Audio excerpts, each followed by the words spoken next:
আসসালামু আলাইকুম ভিউয়ার্স, আশা করি সকলেই ভালো আছেন। আপনাদের দোয়ায় আমিও ভালো আছি। আজকের বিষয়টি হচ্ছে সৌদি আরবের অফিস অ্যান্ড ফ্যাসিলিটি ক্লিনার এই পেশাগুলো এবং লোড অ্যান্ড আনলোডিং এই পেশাগুলোতে যদি সৌদি আরবে আসেন সেক্ষেত্রে আপনার কোম্পানিটি কি ভালো হবে নাকি খারাপ হবে, মানে সাপ্লাই হবে নাকি ডাইরেক্ট কোম্পানি হবে, যাই বলেন কিন্তু কথাগুলো কিন্তু ঘুরিয়ে একটাই বলা হয়েছে। আপনি যদি এই পেশাতে আসেন লোড অ্যান্ড আনলোডিং এবং আরেকটি পেশা হচ্ছে অফিস অ্যান্ড ফ্যাসিলিটি ক্লিনার, মূলত এই পেশাগুলো কি এবং এই পেশার উপর কি ডিপেন্ড করে যে আপনার কোম্পানি কি ডাইরেক্ট হবে নাকি সাপ্লাই কোম্পানি হবে, মানে কোম্পানিটি কি ভালো হবে না খারাপ হবে। এটা আপনাকে আপনি নিজে প্রশ্ন করেন যে একটা পেশার উপর ডিপেন্ড করে কি কোম্পানিটি কি ভালো না খারাপ। মূলত কোনো পেশার উপরে ডিপেন্ড করে না যে আপনি যেই পেশায় সৌদিতে আসছেন বা যেই পেশার ভিসাগুলো বাংলাদেশে পেয়েছেন সৌদি আরবে, সেই পেশার উপর কোনো কোম্পানি ডিপেন্ড করে না যে কোম্পানিটি ভালো হবে না খারাপ হবে।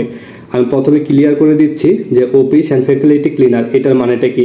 অফিস অ্যান্ড ফ্যাসিলিটি ক্লিনারের মানেটা হচ্ছে আপনি একটি অফিসে কাজ করবেন, অফিসের যত কাজ আছে সবগুলো কাজ পরিষ্কার পরিচ্ছন্নতার কাজ আপনি করবেন, মানে যাই করেন না কেন একদম পরিষ্কার পরিচ্ছন্ন করে রাখতে হবে অফিসগুলো এরকমই। বা কোনো জায়গায় বা যেখানে আমরা মুদির বলে থাকি, মানে সৌদিতে যারা অফিসার তাদেরকে মুদির বলা হয়, মানে আরবিতে মুদির বলা হয়, আমরা সচরাচর মুদিরই বলি, যেন মুদির এসে বলেছে আমার মুখ দিয়ে। কিন্তু মূলত যাদের অফিসগুলো আছে ইঞ্জিনিয়ারদের অফিস বা বড় বড় অফিসগুলো যেখানে অফিসিয়াল কাজকাম করে সেই এরিয়াগুলো আপনার দায়িত্বে থাকবে, আপনি সেগুলো গুছিয়ে এবং পরিষ্কার পরিচ্ছন্নতা করে রাখবেন, পরিষ্কার করে রাখবেন। আর লোড আনলোডিংয়ের পেশাটা হচ্ছে একটা গাড়ি আপনি লোড করবেন এবং নির্দিষ্ট সময় বা কিছুক্ষণ পরে আবার ওই গাড়িটা আনলোড করবেন। বাংলা কথায় বলতে বোঝানো হয়েছে যে গাড়িটা একবার ফুল করবেন আর একবার খালি করবেন, এটাকে মূলত লোড অ্যান্ড আনলোডিং ওয়ার্কার মানে এই পেশাটা উল্লেখ করা হয়েছে। আমি যতটুকু সম্ভাবনা আছে আপনারা বুঝতে পেরেছেন যে অফিস অ্যান্ড ফ্যাসিলিটির মানেটা কি, লোড অ্যান্ড আনলোডিং পেশার মানেটা কি। এই দুইটা সাবজেক্ট আমি এখন বন্ধ করছি। এখন আরেকটি কাজ হচ্ছে যে এই পেশার যে ভিসাগুলো সৌদি আরব থেকে বাংলাদেশে যায়, মানে এই পেশায় কেন নিয়ে আসে সৌদি আরবে, বেশিরভাগ বিষয়গুলো কিন্তু office and facility cleaner, load and unloading cleaner মানে লোড অ্যান্ড আনলোডিং ওয়ার্কার এই পেশাগুলোতে কিন্তু সৌদি আরবে বাংলাদেশ থেকে কর্মী নিয়ে আসে। এক সময় যখন ছিল সৌদি আরব থেকে জাস্ট ওয়ার্কার অথবা নর্মাল ওয়ার্কার এই পেশার মাধ্যমে কিন্তু সৌদি আরবে নিয়ে আসতো।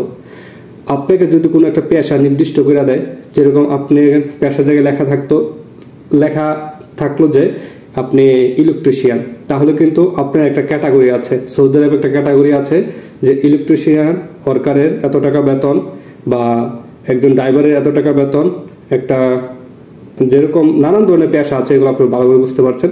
মানে এক একটা পেশার এক একটা মান আছে, এক একটা পেশার এক একটা ক্যাটাগরি আছে। যে যদি সে ইলেকট্রিশিয়ান হয়, আমি এক্সাম্পল হিসেবে ধরছি যে তার বেতন থাকবে সৌদি আরবের 1200 রিয়াল, 1200 নিচে এইগুলো আপনি আনতে পারবেন না।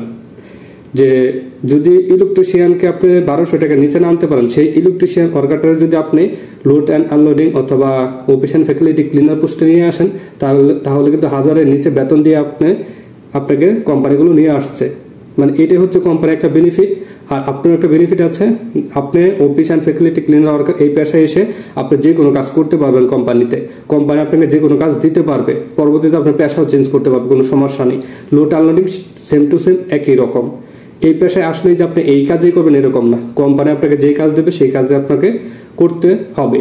মানে এটা জাস্ট একটা ইস্যু, একটা এক্সাম্পল হিসেবে একটা আপনাকে পদবি দিয়ে জাস্ট ভিসাটা অ্যাকসেপ্ট করেছে, সৌদি আরব থেকে ইস্যু করেছে, সৌদি আরব থেকে পারমিশন নিয়েছে, তারপর আপনাকে বাংলাদেশ থেকে সৌদি আরবে নিয়ে এসেছে অফিস অ্যান্ড ফ্যাসিলিটি ক্লিনার অথবা লোড অ্যান্ড আনলোডিং ওয়ার্কার হিসাবে। সেই ক্ষেত্রে কিন্তু কোনো পেশার উপরে ডিপেন্ড করে না যে এই কোম্পানিগুলো খারাপ হবে না বা মানে ভালো হবে, ডাইরেক্ট হবে না সাপ্লাই হবে। আর একটা কোম্পানি নাম লিখবেন, এক্সাম্পল হিসেবে আমি একটা কোম্পানির নাম বললাম, যেমন মনে করেন যে আলমারাই কোম্পানি, সৌদি আরবে একটি কোম্পানি হচ্ছে আলমারাই কোম্পানি। আপনি যদি এই কোম্পানির নাম লেখেন আলমারাই কোম্পানি সৌদি আরবের কেমন, গুগলে গিয়ে যদি লেখেন এই কোম্পানির সম্পূর্ণ ডিটেলস চলে আসবে, এই কোম্পানি কাদের সাথে কন্ট্যাক্ট করেছে, এই কোম্পানির কোন কোন প্রজেক্টগুলো আছে সেগুলো কিন্তু শো করবে। আর যে কোম্পানির অনলাইনে কোনো ডকুমেন্ট নেই, মানে কোনো অনলাইনে কোনো কিছুই নেই, সেই কোম্পানিগুলো নতুন কোম্পানি থাকে, কিছু ক্ষেত্রে কোম্পানিগুলো ভালো হয়, কিছু ক্ষেত্রে কোম্পানিগুলো খারাপ হয়।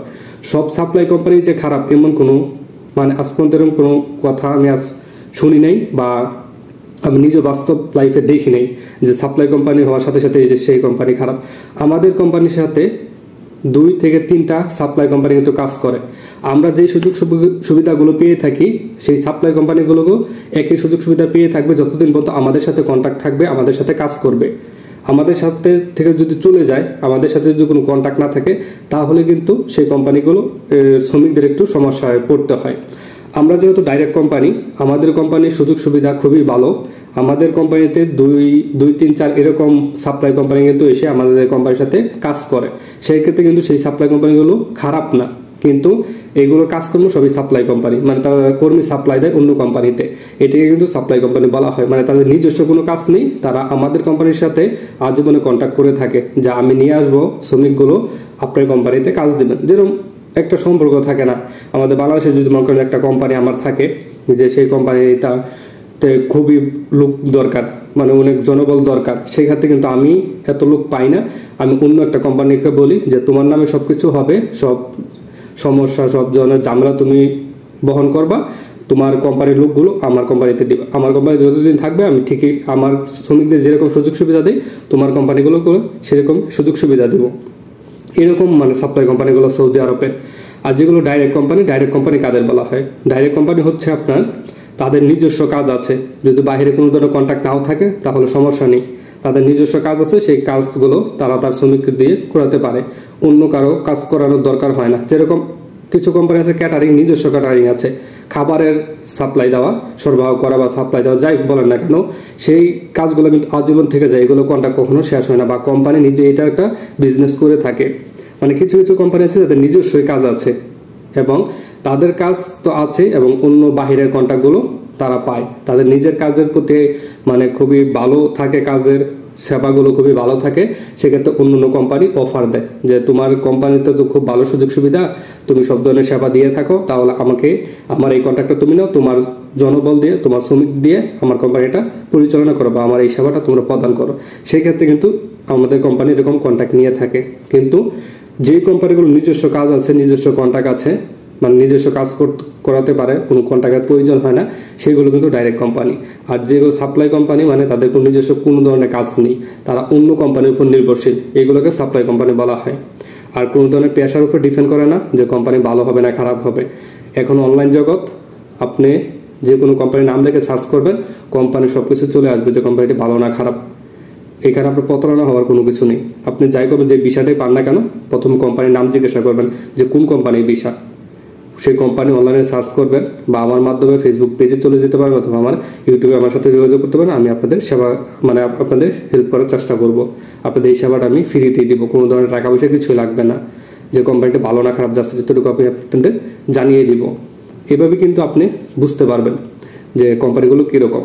আর আরেকটি কথা বলে নিচ্ছি, আবারও বলছি, লোড অ্যান্ড আনলোডিং ওয়ার্কার এবং অফিস অ্যান্ড ফ্যাসিলিটি ক্লিনার এগুলো কোনো সাপ্লাই কোম্পানির আন্ডারে পড়ে না, এই পেশাগুলো আন্ডারে পড়ে না। পেশার উপর ডিপেন্ড করে না যে আপনার কোম্পানি ভালো হবে নাকি খারাপ হবে। পেশা তো পেশাই, আপনার এটা হলো আপনার কাজের একটা পদবি, আপনার এই কাজটা করতে হবে, আপনি এই পেশায় এসেছেন। সেক্ষেত্রে কোম্পানিকে কীভাবে খারাপ বলবেন বা কোম্পানিকে কীভাবে ভালো বলবেন, মূলত কোম্পানির উপর ডিপেন্ড করে পেশা। কোম্পানিটা কীরকম সুযোগ সুবিধা দেয় আপনাকে, এইগুলোই কিন্তু কোম্পানির নাম লিখে সার্চ করবেন, সব কিছু বের হয়ে যাবে এখন অনলাইন জগতে। তাও যদি বুঝতে না পারেন, আমার ইউটিউবে এরকম ভিডিও দেওয়া আছে যে একটা ভালো কোম্পানি চেনার উপায় কী, খারাপ কোম্পানি চেনার উপায় কী, ডাইরেক্ট কোম্পানি চেনার উপায় কী, সাপ্লাই কোম্পানি চেনার উপায় কী। যদি ভিডিওটি ভালো লাগে অবশ্যই লাইক কমেন্ট শেয়ারের মাধ্যমে অন্য বন্ধুদের সাহায্য করবেন। আমার এই ভিডিওটি আপনার কাছে মনে হতে পারে যে কিছুই না, কী বলেছে কিছুই আপনার কাজে আসবে না, কিন্তু আমার একই ভিডিওটা অন্য কাউকে শেয়ার করলে তার অবশ্যই কাজে আসবে, যারা সৌদি আরবে আসতে যাচ্ছেন অথবা এই প্রশ্নগুলো আপনাদের মাঝে ঘুরপাক খাচ্ছে। ভিডিওতে কোনো কথা হচ্ছে না, ভুল হলে অবশ্যই ক্ষমা দৃষ্টিতে দেখবেন। কোনো কিছু জানার থাকলে ফেসবুক পেজে চলে যাবেন, কমেন্টে জানাবেন, আমরা সর্বদা আপনাদের হেল্প করার চেষ্টা করব। খুদা হাফেজ।